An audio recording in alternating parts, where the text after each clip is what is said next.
Você diz? Amém. Amém. Glória a Deus. Sem perda de tempo, queridos, Atos capítulo 2. De novo.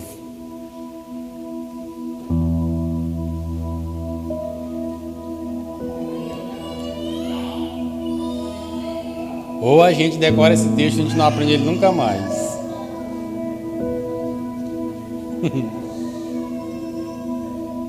Atos capítulo 2, verso 1 ao 4.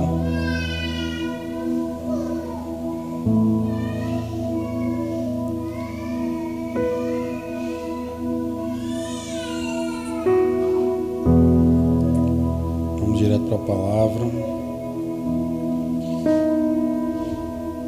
Diz assim, Atos 2, do 1 ao 4. Ao cumprir-se um dia de Pentecoste, estavam todos reunidos no mesmo lugar. E de repente veio do céu um som, como um vento impetuoso, e encheu toda a casa onde estavam assentados. E apareceram distribuídas entre eles línguas como de fogo, e pousou uma sobre cada um deles. Todos ficaram cheios do Espírito Santo e passaram a falar noutras línguas, segundo o Espírito lhes concedia que falasse. Amém? Esse texto é um texto conhecido nosso. Está dando reverberação aqui. Nós estamos há 3 domingos, já é o terceiro domingo, nós estamos no mesmo texto. E no primeiro domingo a gente enfatizou o ouvir. No primeiro domingo a gente enfatizou que depois de os irmãos estarem cheios do Espírito Santo, o que aconteceu foi que a primeira coisa após ser cheio do Espírito Santo foi que eles tiveram a capacidade de falar em outras línguas. Ou seja, o falar foi transformado após ser cheio do Espírito Santo. No segundo domingo a gente enfatizou o ouvir, ajustando o ouvir.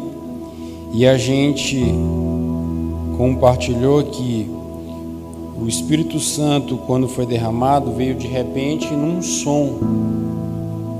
E a gente compartilhou que aquilo que a gente fala nada mais é resultado daquilo que a gente ouve. O Espírito Santo foi derramado com um som. Foi o que a gente conversou.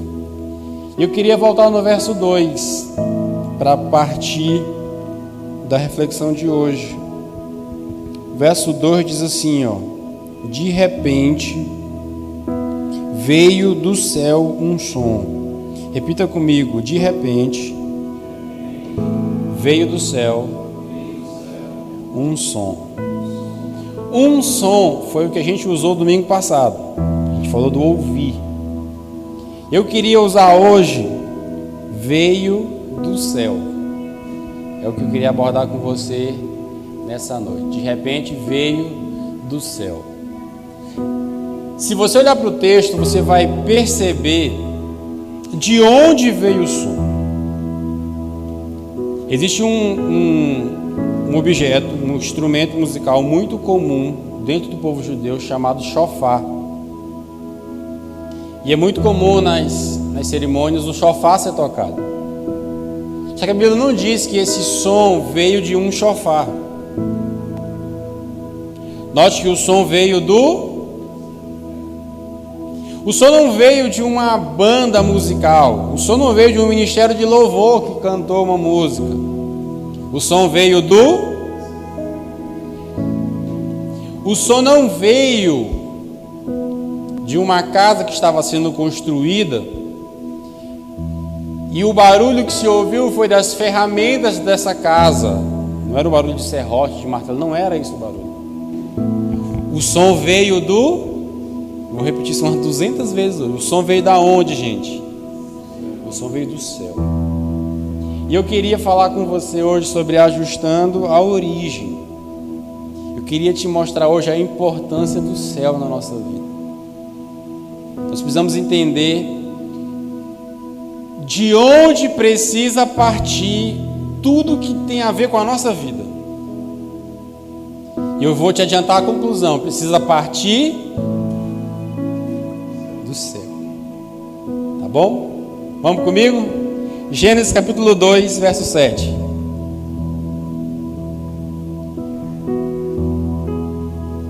Volta comigo no começo.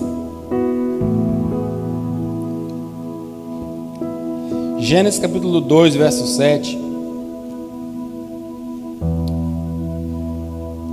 Tem duas informações muito interessantes a nível pessoal. Baixa só um pouquinho esse microfone, tá dando microfonia de leve aqui. Assim. Gênesis 2, verso 7. Você achou aí? Se não achar, pode olhar para o painel, tá tudo ali já. Ó. Então formou o Senhor Deus ao homem do pó da terra e lhe soprou nas narinas o fôlego de vida. O homem passou a ser alma vivente. Olha que texto interessante e revelador sobre nós. Gênesis 2,7 é a explicação de como nós somos feitos. Então o texto vai dizer assim: então formou o homem do pó da terra. Queridos, o processo de formação do homem, ele é composto de duas etapas. O nosso processo de formação vem de dois lados, de dois ângulos. O primeiro é do pó da terra. É a primeira coisa que acontece. O que é que Deus faz quando forma o homem? Deus mete a mão no barro. Deus junta pó, terra, e Ele forma um boneco. Só que isso até então é só um boneco de barro. Sabe quando você vai na praia e monta um castelinho de areia? Era aquilo ali, era só um objeto de barro. E o que é que Deus faz? Deus sopra nesse boneco de barro o fôlego de vida. E é engraçado, eu uso muito essa técnica quando eu estou com dificuldade de entender um texto. O texto tem um sentido. Qual é o sentido desse texto? E formou o Senhor o homem do pó da terra, soprou nele o fôlego de vida e fez dele um ser vivente.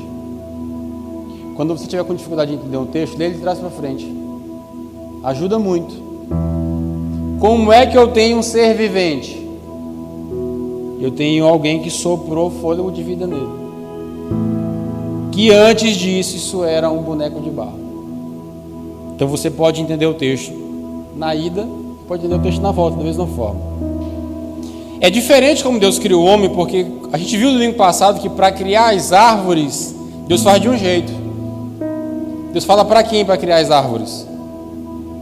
Fala para a terra. Terra, produza árvores. Quando Deus quer criar os peixes, Ele fala para alguém também.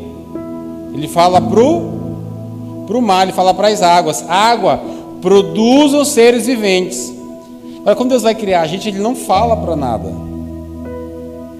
Ele não fala, terra, surja homem. Mar, faz um homem aí. Não.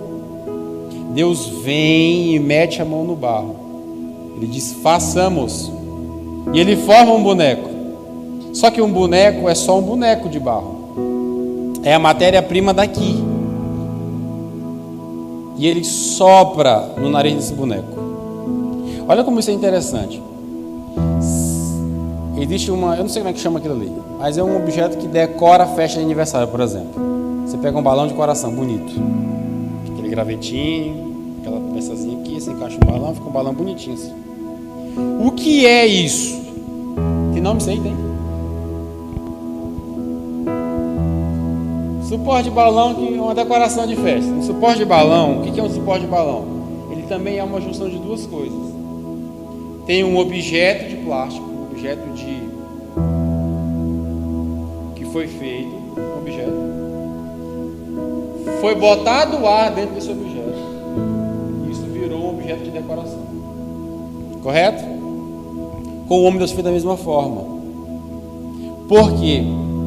Porque 50% foi feito o homem do pó da terra. Só que os outros 50% também foi feito de Deus. É a mesma coisa quando você pega um balão, uma bexiga e enche. O que você está fazendo? Você está tirando parte que está dentro de você para dentro daquele balão. Não é assim que a gente faz? Quando Deus cria o homem, é exatamente isso que Ele faz. Ele pega aquilo que era parte dele, aquilo que era de dentro dele, e sopra naquele boneco de barro. A matéria-prima do boneco é pó da terra, barro. A matéria-prima que Deus sopra é fôlego de vida. A junção disso é que deu essa criatura bonita que está do seu lado. Foi assim que a gente foi feito. Aí sabe qual é a minha zanga? A minha zanga é que você vai estudar biologia e lá vai dizer que a gente veio do macaco. Não foi, não. Quem veio do macaco foi quem escreveu o livro de biologia, e não nós. A gente foi feito com parte da terra e parte do... Você está entendendo? Metade seu, metade meu é feito daqui. Tanto que quando a gente morre, metade vai para onde? Para cá, vira pó da terra de volta. E a outra parte vai para onde? Vai para Deus que criou o Espírito. Então, é 50% para cada. Nós não somos só matéria, mas também nós não somos só Espírito. Quem é que é só Espírito? Os anjos. Anjo, ele é 100% espiritual. Quem é 100% material? Os animais. Animal é 100% material. Outro dia um me perguntou aqui na igreja, pastor,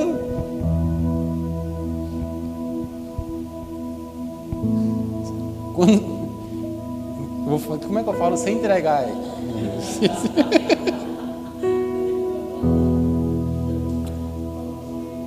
Quando o animal morrer, ele vai para o céu? Eu respondi para ele, vai. Inclusive tu, seu jumento, vai para o céu. Claro que vai. Animal não vai para o céu, gente, porque animal é animal não ora, animal não lê Bíblia, animal não se arrepende de pecado, animal não vai para o céu. Mas a gente tem a chance de viver aqui nessa terra e também ir para o céu. Nós temos necessidades que são da terra, mas nós também temos necessidades que são do céu. Um cachorro só tem necessidade da terra, é só ração. Um anjo não tem necessidade do que é da terra. Sabe o que os anjos fazem? Eu tenho uma suspeita, não está na Bíblia isso, tá? É uma suspeita minha. Eu fico pensando, eu tento imaginar dois anjos conversando. Juro por Deus. E aí eu fico pensando, o que um está falando um para o outro? Olhando para a gente, né? A gente aqui pecando, a gente aqui trabalhando, a gente estudando, pagando conta. Imagina um anjo conversando com o outro e vendo a gente na hora do almoço. Numa churrascaria, porreta assim, lá no Cabana do Sol, lá no Sal e Brasa que seja da vida. Sabe a conversa de um anjo com o outro? Um anjo olha para o outro e fala assim, que graça tem comida. Para que eles fazem isso mesmo? É a mesma pergunta que a gente faz quando olha para o céu assim, como é que anjo consegue ficar 24 horas por dia dizendo santo, santo, santo é o Senhor dos Exércitos, e toda a terra está cheia dessa luz? É o mesmo sentido, daqui para lá e de lá para cá. Do mesmo jeito que a gente consegue se perguntar, como é que um anjo não consegue parar de adorar a Deus? Um anjo pergunta um para o outro, como é que a gente consegue comer? Para que serve comida para a gente? É que nós somos dessa terra e também do céu. E um anjo só é do céu, um anjo só é espiritual. E em parte somos dessa terra. Em parte somos terrenos e em parte somos celestiais. Até aí tranquilo? Você tem um pedaço que é daqui, mas você também tem um pedaço que é do céu. Agora abre comigo Efésios capítulo 4, verso 11. Deixa eu tocar num ponto agora sobre nós como igreja. Efésios capítulo 4, verso 11.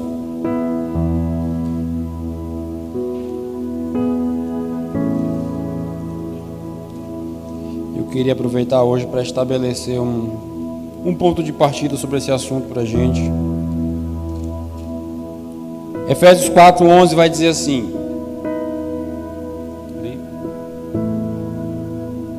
E ele mesmo concedeu uns para apóstolos, outros para profetas, outros para evangelistas e outros para pastores e mestres, com vistas ao aperfeiçoamento dos santos, para o desempenho do seu serviço, para a edificação do corpo de Cristo. Queridos, Efésios 4:11 está aqui mostrando o padrão de Deus para exercício do ministério. Repete comigo, por favor. Apóstolo, profeta, mestre, pastor e evangelista. Quem aqui, só a título de curiosidade, quem aqui nunca ouviu falar em 5 ministérios? Já ouviu falar? Sim. Olha como interessante. Eu queria aprofundar um pouco esse assunto e você vai entender do que a gente vai fechar no final. Eu fico me perguntando, quando eu leio Efésios 4:11, o que foi que a gente fez com esse texto aqui? Onde foi que a gente se perdeu na aplicação desse texto? Sabe por quê? Porque eu não tenho visto na igreja os apóstolos. Onde é que estão, Santiago? Tirando o Valdomiro, cadê o resto? Valdomiro e Santiago. Tirando os apóstolos, tirando essa galera aqui, ó. Onde estão os profetas? Quem você conhece que é profeta? Tanto não vale.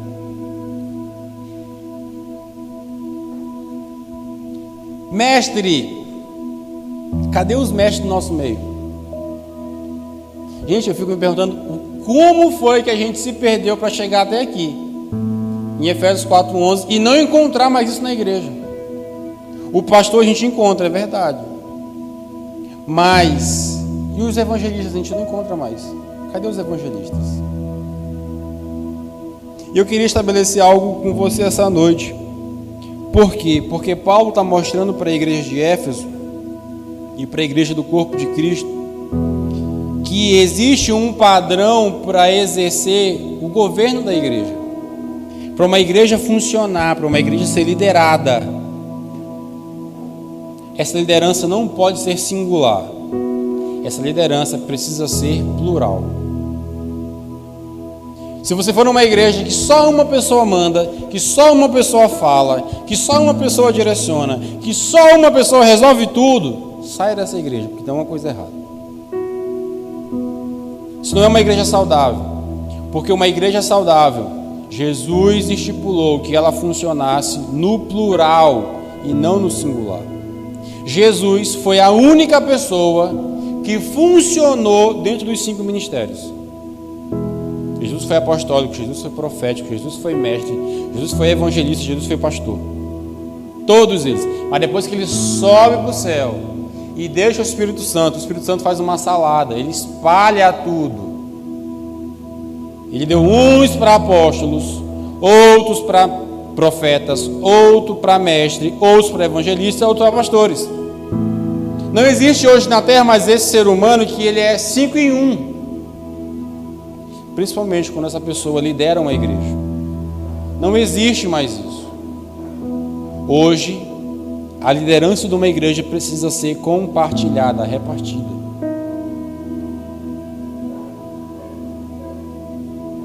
O governo de uma igreja nunca será pleno se for exercido por uma única pessoa. E aí qual é o nosso problema? O nosso problema é que a gente não conhece os 5 ministérios. Nós desconhecemos. Como a gente não conhece os 5 ministérios, a gente desconhece a atuação dos 5 ministérios. Como a gente desconhece a atuação dos 5 ministérios, a gente vê muitos líderes fazendo mau uso desses títulos. Porque hoje apóstolo virou hierarquia, né? Foi na igreja quem é um apóstolo? O apóstolo é o maior, é o sênior, é o dono da igreja, esse é o apóstolo. Aí depois do apóstolo vem o profeta que manda um pouquinho mais. 5 ministérios não é hierarquia. 5 ministérios não é título. Que a gente entrega para quem manda mais ou para quem faz mais. 5 ministérios não é isso. 5 ministérios é a forma que Jesus decidiu com que o seu corpo fosse governado. Isso é 5 ministérios. Deixa eu te mostrar um negócio. 1 Coríntios capítulo 12. Abre comigo, por favor. Já eu te garanto que você vai entender onde a gente vai chegar. 1 Coríntios capítulo 12, verso 28.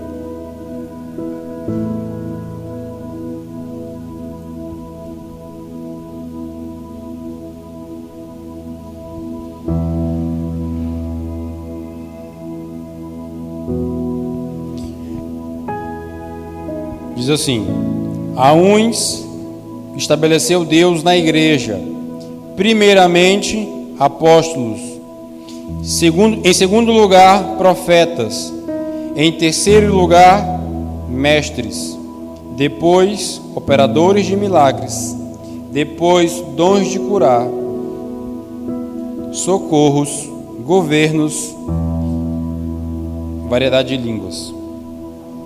Porventura são todos apóstolos?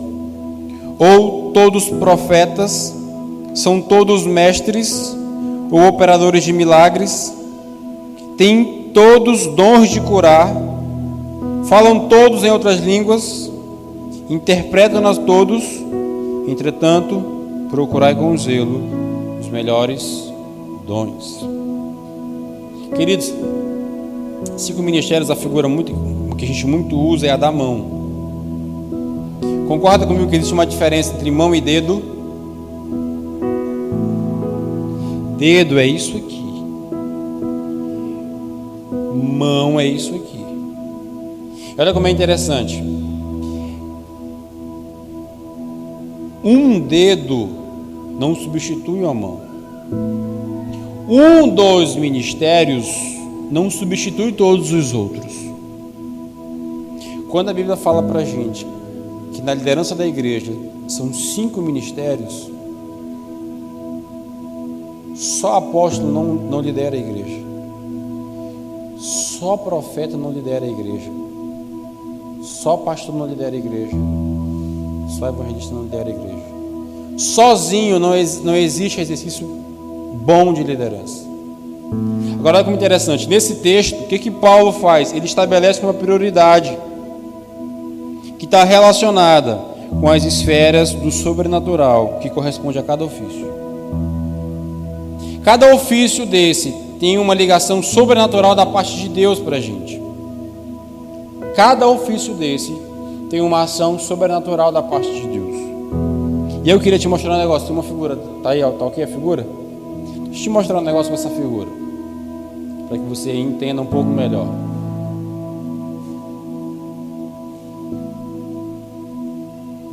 Olha que interessante essa figura. O texto de 1 Coríntios diz que existe uma sequência nos 5 ministérios. Primeiro vem apóstolo, em segundo vem profeta, em terceiro vem mestre. No texto de 1 Coríntios você vai ver que nem é mencionado pastor e evangelista. E a gente dizendo que ministério é o de louvor, né? Que é tudo errado. Mas vamos lá. Qual é o papel do apóstolo? E aqui é uma síntese da síntese da síntese. Aqui é só para te dar um norte, para que você comece a entender e a despertar o seu próprio, onde você se encaixa no corpo de Cristo. O apóstolo ele vai ter uma ênfase muito mais na liderança dos outros ministérios. O apóstolo, ele é o desbravador. O significado da palavra apóstolo é enviado. No original você vai ver que era um enviado com uma ordem, um tipo de delegado. Isso significa apóstolo. O que o apóstolo faz? O apóstolo é aquele quem vai primeiro. O apóstolo sempre é pioneiro. O apóstolo é quem inicia. O apóstolo é um desbravador. Isso é o apóstolo. E o apóstolo é aquele que é responsável por plantar uma cultura sobrenatural naquela igreja. Você vai ver sempre o apóstolo enfatizando a oração. você vai ver sempre o apóstolo preocupado com a adoração. Você vai ver o apóstolo sempre preocupado e buscando a direção de Deus para aquela igreja. Esse é o papel do apóstolo. E eu coloquei ali logo embaixo, em segundo lugar, o profeta, porque por mais redundante que pareça, o profeta também tem uma atuação, um ofício parecido com o apóstolo, só com uma ênfase um pouquinho diferente. O que é que o profeta faz? O profeta, ele é responsável pelo mover profético. Então, quando você tem um profeta numa casa, o que é muito comum você ter? Sonhos proféticos, visão profética,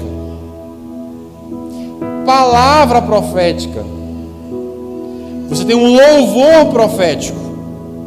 Isso acontece quando você tem um profeta na casa.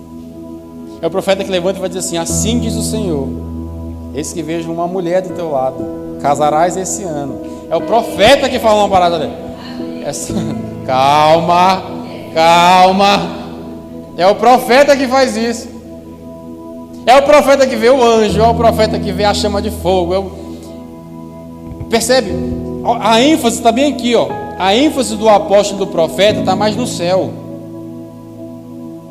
O profeta e o apóstolo estão focados nas coisas celestiais, nas coisas de Deus, nas coisas eternas. A ênfase do apóstolo e do profeta é essa. Mas nós temos outros 3 ministérios, que é o mestre, o pastor e o evangelista. O que é o mestre? Mestre seria hoje, na linguagem contemporânea, o professor. Então, qual é a ênfase do mestre? A ênfase vai estar no ensino. O que o mestre vai fazer? O mestre é aquela pessoa que vai se dedicar à leitura bíblica, à pesquisa, ao estudo. É o mestre que vai organizar, sistematizar tudo aquilo que o apóstolo e o profeta têm entregado para a igreja. É o mestre que vai dizer assim: rapaz, essa visão não é muito de Deus não, porque na palavra está assim escrito. Quem fala isso é o mestre. O mestre sempre tem uma biblioteca dentro de casa. O mestre tem coleção de Bíblia. O mestre lê muito. Por quê? Porque ele domina assunto, ele tem muito conteúdo. Isso é o mestre. E o mestre, se você perceber, ele vai fazer uma ponte entre os 4. Essa é uma característica muito peculiar do mestre. Em 4º lugar, agora que aparece o raio do pastor. E a gente achando que a vida inteira o líder principal de uma igreja era o pastor. 4º lugar, no mínimo, 4º ou 5º. Por quê? Porque nós temos o pastor. Qual é a ênfase do pastor? Gente, para mim, o verbo que mais condensa as funções de um pastor é o verbo cuidar. Por quê? Porque o pastor é aquele que cuida. O pastor é o que visita a ovelha. O pastor é quem discipula. O pastor é quem disciplina. O pastor é quem faz o casamento da ovelha. O pastor é quem faz o velório da ovelha. Isso tudo são expressões de cuidado. Eu estou precisando de um conselho. O pastor é quem aconselha. E nós temos o evangelista. E o que difere o evangelista de um pastor? É que a ênfase pastoral, ela vai se dar mais ou menos da porta para dentro. Um pastor, ele vai cuidar das pessoas aqui de dentro. E o evangelista, ele vai cuidar das pessoas, mas da porta para fora. Um pastor, ele é responsável por plantar uma cultura de cuidado. Ele fomenta relacionamentos. Um pastor é quem visita, vai lá na sua casa, almoça com você, dá um café com você. É o pastor que combina assim: bora fazer um almoço na casa de tal, lá na casa de Santiago, vamos embora. Eu levo o carvão onde dá a carne, vamos. É o pastor quem faz isso. É um pastor. Gostou da ideia? Boa, né? Boa ideia, né? É um pastor que faz, que cria esses laços e cuida desses laços. O pastor parece eu com o Caleb Benjamin. Os dois estão assistindo televisão no sofá. Aí Benjamin, para, Caleb, de me bater. Eu vou falar pro meu pai. Eu vou lá no quarto, papai, Caleb me bateu. Aí eu tenho que ir lá conversar com os dois, separar os dois. Na igreja o pastor faz igualzinho. Porque tu pega no chat de louvor, um irmão que não quer falar com o outro. Tu pega no GC, um irmão que não quer ir no GC do outro. Aí faz, irmão, não faz isso, perdoa o irmão de tal. Aí tu faz no irmão de tal, fulano de tal, perdoa fulano de tal. Quem é que faz isso, gente? É o pastor que faz isso. É o pastor que vai ajudar você a levar no hospital quando você não tem transporte. É o pastor que levanta dinheiro para comprar oferta para o remédio que tu precisa. É o pastor que faz essas coisas. Tem que ter isso numa igreja, gente? Tem que ter isso numa igreja, com certeza.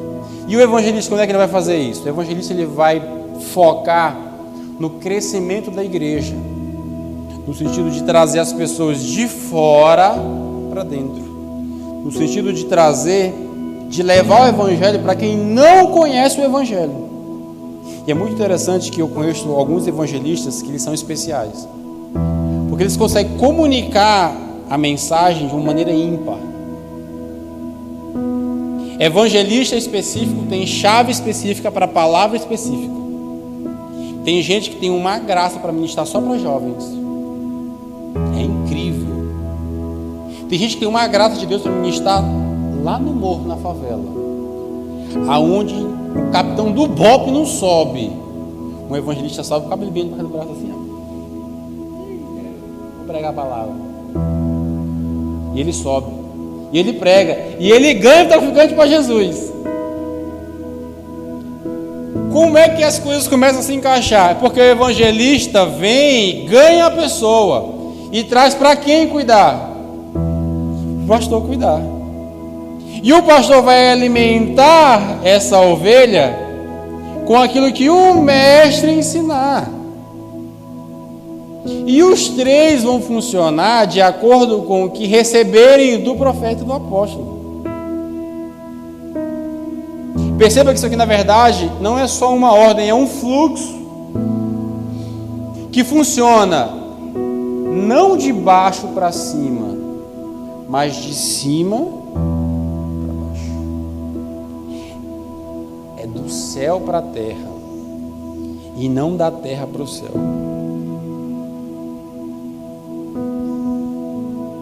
As áreas de foco celestial vêm primeiro e influenciam as áreas de foco na terra. Olha como isso é interessante. Como é que a gente precisa entender? E eu fico assim, como é que a gente funcionou sem entender isso aqui?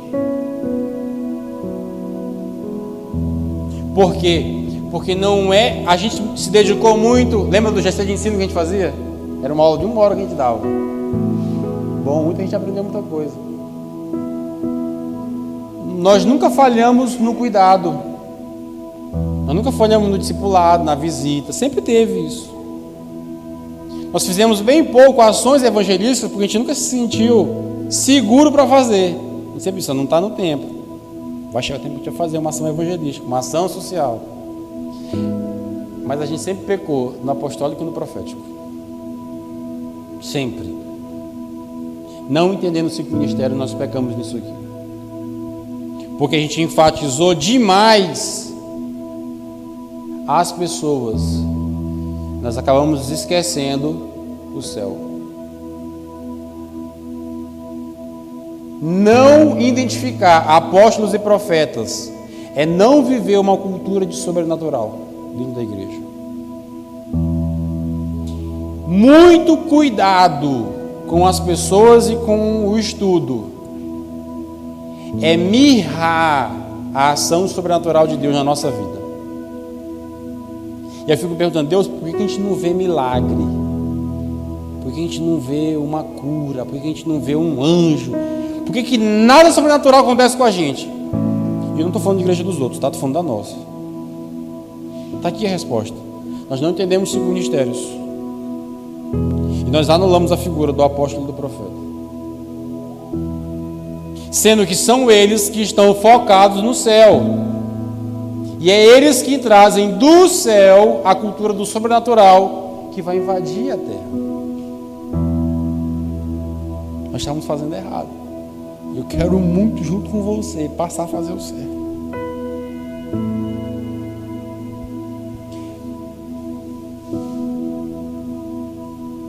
Queridos, para proteger esse fluxo correto, a igreja precisa ser fundamentada sob líderes que carregam um valor essencial e primordial do aspecto sobrenatural.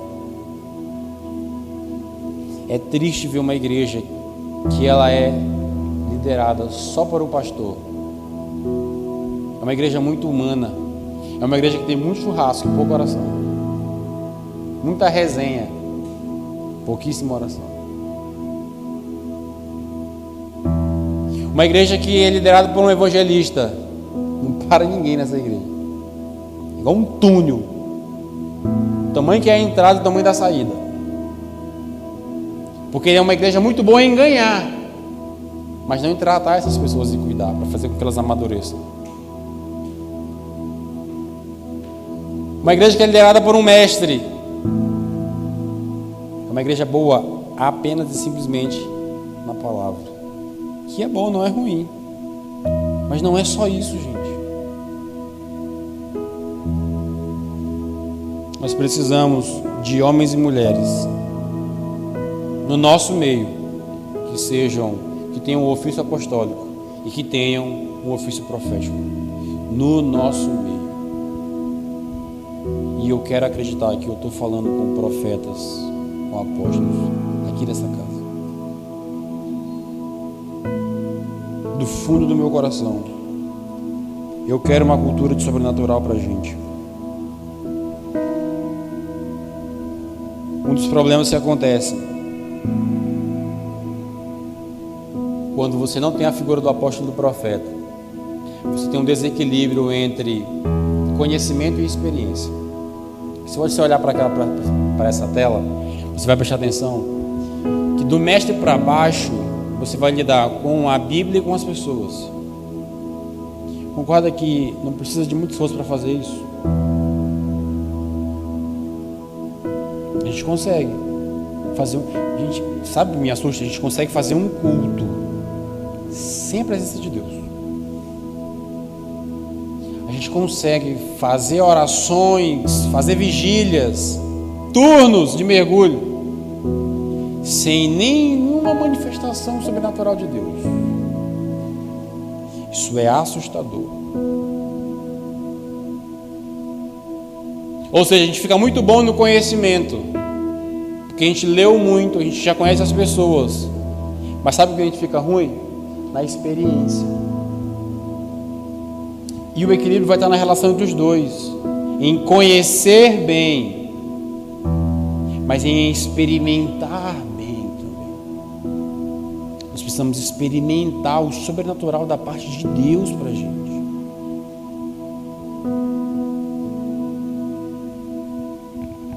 Grande parte da igreja tem ignorado esse texto e tem usado modelos com base nos governadores da terra, na tentativa de duplicar o céu.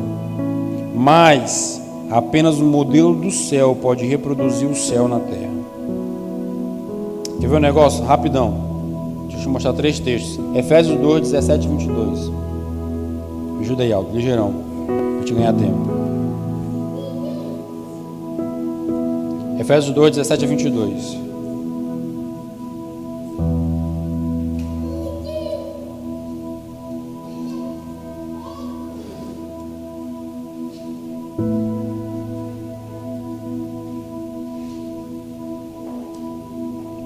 E vindo, evangelizou paz a vós outros que estavais longe, e a paz aos que estavam perto, porque por ele ambos temos acesso ao Pai em um Espírito.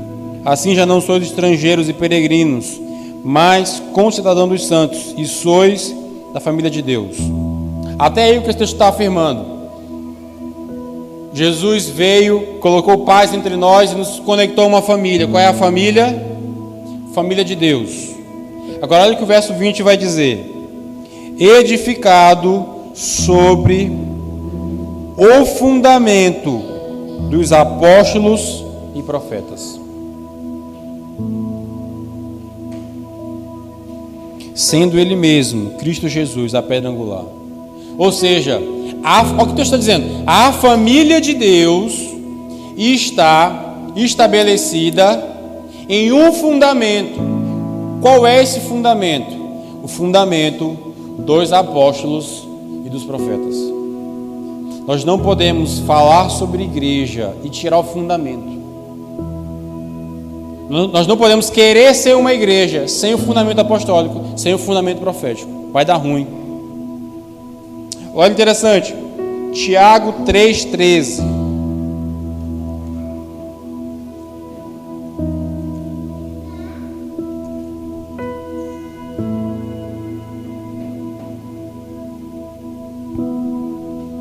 Tiago está falando sobre sabedoria.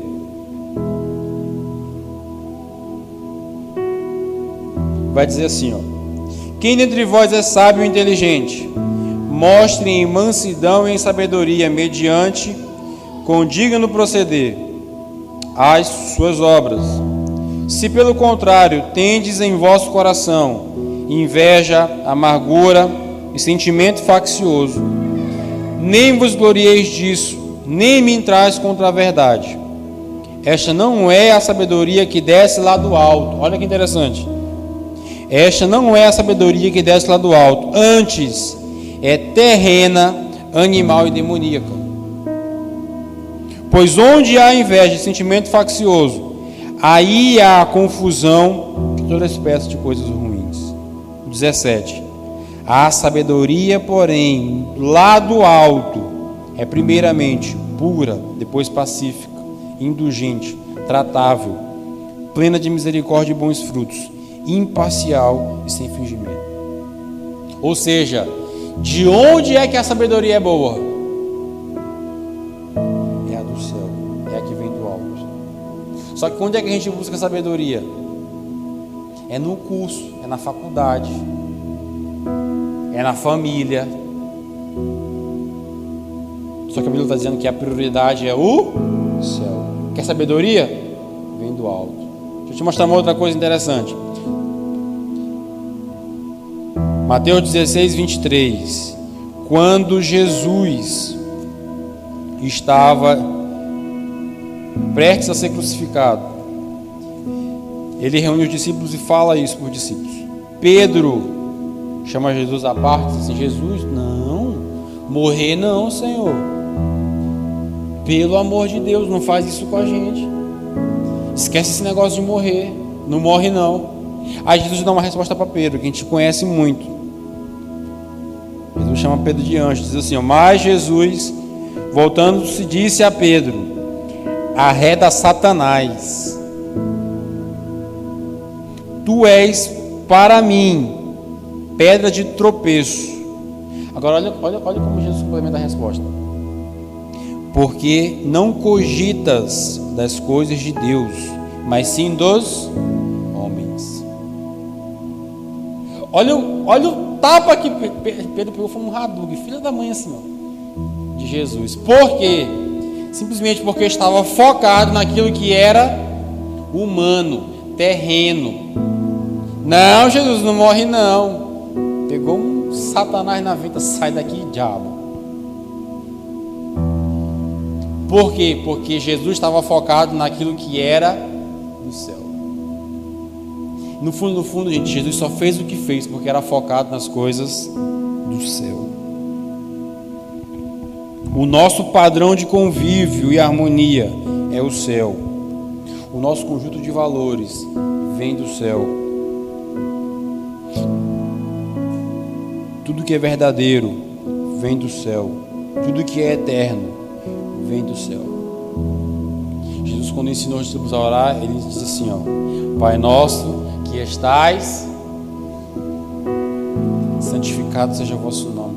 Venha a nós o teu reino. Seja feita a tua aqui na terra como sempre partiu do céu primeiro. A gente que ficou humano demais e ignorou tudo aquilo que vinha do céu. E a gente foi minguando, mirrando tudo quanto foi a atuação do céu. Eu queria te convidar a ficar de pé.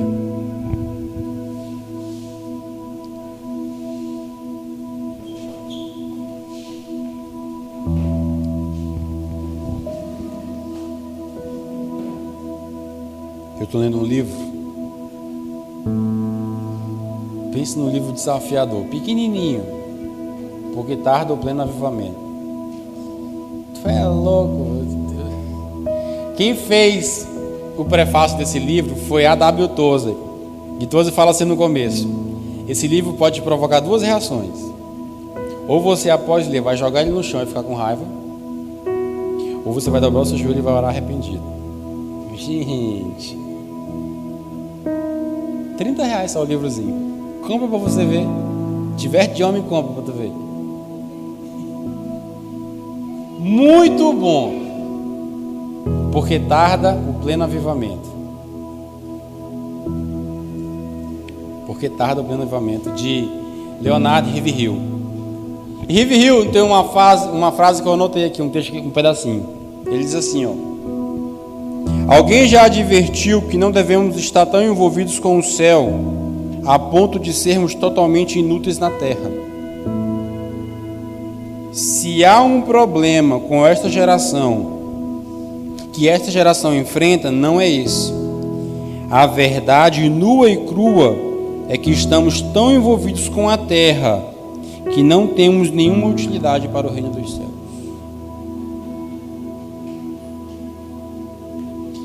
Isso é assustador para mim. Quando eu li isso aqui, isso é um tapão na venta, bem dado. Nós estamos muito terrenos. Nós estamos preocupados com a nossa carreira. Nós estamos preocupados com os nossos estudos. Nós estamos preocupados com o nosso sucesso. Nós estamos preocupados com o nosso dinheiro. Nós estamos preocupados com o nosso trabalho, com a nossa conquista, o nosso casamento, a nossa empresa, tudo nosso. Sabe o que está acontecendo? A gente não está servindo mais para Deus. De tão terreno que a gente está ficando. De tão humano que a gente está ficando. Gente, ó, família de Deus, corpo de Cristo, noivo de Cristo, habitação do Espírito, isso tudo tem a ver com o céu. Isso não tem a ver com a terra, não. Isso tudo tem a ver com o céu. Só que a gente está tão ruim que a gente não consegue nada sobrenatural no nosso meio. De onde virá o mover do Espírito Santo? Atos 2, de onde veio o som? Gente, de onde vai vir o mover do Espírito Santo? De onde virá o avivamento que a gente deseja? De onde vai vir as respostas que a gente precisa? De onde vai vir as direções que a gente precisa? Eu te respondo: assim como a chuva, tudo que a gente precisa primeiro vai vir do céu.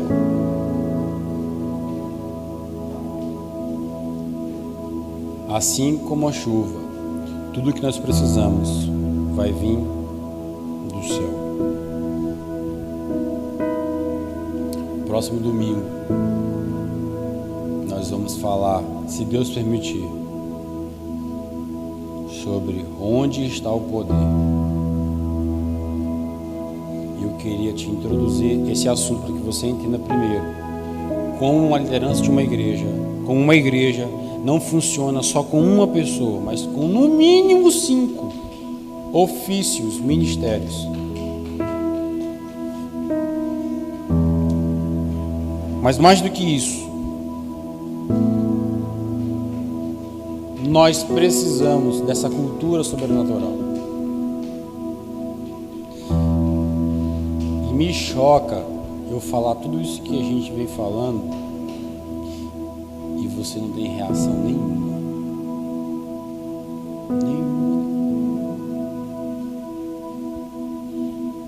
A minha vontade era pegar esse microfone e dar ele na cabeça de vocês, do fundo do meu coração. Eu estou cansado de ser uma igreja natural. Eu tenho orado dia e noite para que nós sejamos uma igreja sobrenatural. Joga na internet, no Google, você diz assim: Todd White, milagres. Você vai ver quantos milagres esse cara faz numa ida dele para o shopping, por exemplo. A vida sobrenatural que ele leva se tornou naturalmente a rotina dele. Se a nossa ênfase for no sobrenatural, nós vamos cultuar de maneira diferente. Se a nossa ênfase for sobrenatural, nós vamos louvar de maneira diferente. Se a nossa ênfase for sobrenatural, nós vamos ler de maneira diferente. Se a nossa ênfase for sobrenatural, a gente se veste de maneira diferente, a gente fala de maneira diferente. Eu não quero mais fazer culto nessa igreja, onde a gente já sabe qual vai ser o louvor, já sabe que hora entra a palavra de oferta, que a gente já sabe que hora que termina, porque tem uma hora certinha para terminar. Pelo amor de Deus, me ajuda. E se você não quiser vir, não tem problema. Deus vai trazer pessoas que queiram da mesma forma, com a mesma fome, com a mesma sede. A minha oração é que nesses dias Deus passe uma peneira no nosso meio. E eu estou orando para que Deus tire do nosso meio quem não quer aquilo que Deus quer para a gente. Você já percebeu que algumas pessoas se afastaram? Você já percebeu que algumas pessoas não estão mais aqui?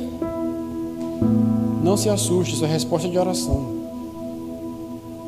Porque nós estamos deixando de ser mais pastorais, mais evangelísticos e mais mestres, para nos dedicarmos mais a uma cultura de oração, a uma cultura de jejum, uma cultura de imersão na palavra de Deus.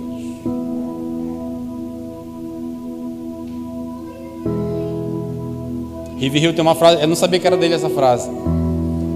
Ele diz assim no livro: o crente que ora para de pecar, e o crente que peca para de orar. Não é à toa, é muito intencional o que nós estamos fazendo. De quarta-feira fazer um mergulho cada vez maior. Diante de cada culto desse domingo, nós chegarmos para orar primeiro. A liderança, porque eu mais tenho falado, vamos orar, vamos orar, vamos orar, vamos orar. E eu tenho me desafiado a jejuar cada vez mais. Eu tenho desafiado. Hoje lá em casa foi dia de jejum para todo mundo. Eu passei uma régua lá em casa. Todo mundo jejua. Eu quero. Como é que eu digo isso da melhor forma para você? Eu quero algo que só Deus pode fazer. Eu quero algo que só Deus pode falar.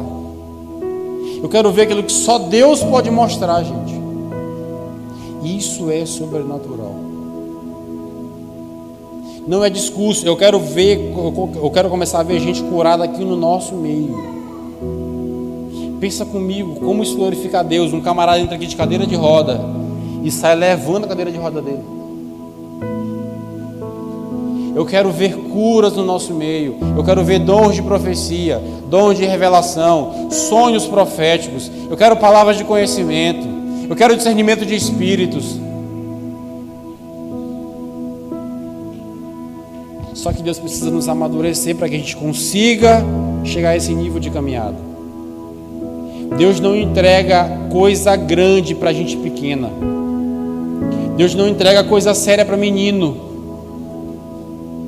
Se nós quisermos ser usados poderosamente por Deus para impactar uma cidade, como é a nossa proposta, nós precisamos amadurecer e entender muito o que é cavar na presença de Deus. Queria te convidar a pegar na mão do irmão que está do seu lado.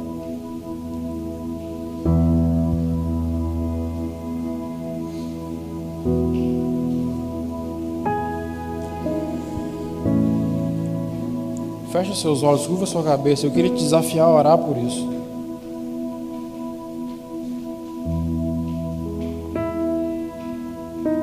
A gente ouve tanto falar de avivamento. A gente ouve tanto falar de derramar do Espírito Santo. Será que a gente nunca vai conseguir viver isso, gente? Será que não vai acontecer com a gente isso? Eu não quero acreditar nisso. Eu quero acreditar que o que Deus falou que Ele vai fazer, vai acontecer no nosso meio. Levanta sua voz, vamos orar um pouco. Pede para que o Senhor arranque aquilo que for humano e terreno do seu coração. Buscai em primeiro lugar o reino de Deus e a sua justiça, e todas as coisas vos serão acrescentadas. Senhor, eu oro que o Wesley orou, Senhor. Escrava a eternidade dos meus olhos. Senhor, nos dá um novo entendimento, Espírito Santo. Nos leva a amadurecer como igreja. Nós te pedimos, Espírito Santo de Deus. Eu não quero mais culto da mesma forma. Eu não quero mais te adorar da mesma forma. Eu não quero mais ler a palavra da mesma forma. Eu não quero mais do mesmo, Senhor. Senhor, eu clamo por um agir sobrenatural da Tua presença. Tem tanto em Ti que podemos acessar, mas nós ainda não estamos vivendo, Senhor. Nós ainda não estamos vendo cura no nosso meio. Nós ainda não vemos profetas no nosso meio. Nós ainda não vemos apóstolos no nosso meio, Senhor. Levanta homens e mulheres nessa casa com esse ofício, Senhor, para que traga a cultura do sobrenatural para o nosso meio, Senhor. Faz isso, eu te peço, Espírito Santo. Desperta-nos para orar, Senhor. Nos dá, Senhor, 100 homens e mulheres, Senhor, com fervor em oração no seu coração, que não negociam sua vida de oração com ninguém, Jesus. E que nós, como igreja, possamos a Te buscar com todo o nosso fervor. Nós passamos a Te buscar mais intencionalmente, Jesus. Nos desperta, Espírito Santo. Desperta aqueles que estão dormindo, aqueles que estão insensíveis à Tua voz. Desperta, Senhor. O mundo tem tantas propostas, Senhor. Nós estamos perdendo para o mundo porque não estamos vivendo o sobrenatural aqui, Senhor. Quantos jovens nessa cidade, Senhor, estão num bar, estão usando drogas porque querem algo diferente do comum. E nós, como igreja, deveríamos ser essa resposta para eles, Senhor. Nós, como igreja, deveríamos ser uma resposta sobrenatural para a vida deles. Mas a gente está tão ensimesmado, Senhor, a gente está tão cheio dos nossos compromissos, dos nossos afazeres, nós nem sequer conseguimos orar mais, Senhor. Nos perdoa, Espírito Santo. Tem misericórdia de nós, Jesus. Nos ensina a orar e a levar a sério a nossa vida de oração contigo, Senhor. Tudo que nós te pedimos, tudo que nós te agradecemos, em nome de Jesus. Leve a sério o seu relacionamento com Deus. Vamos buscar a Deus de verdade. Chega de culto igual, gente, pelo amor de Deus. Vamos atrair Deus para esse lugar. Enquanto nós, como igreja, estivermos aqui, esse lugar é diferente. Que já foi material de construção, que já foi padaria, que já foi bar. Mas quando a igreja está aqui, esse lugar é diferente.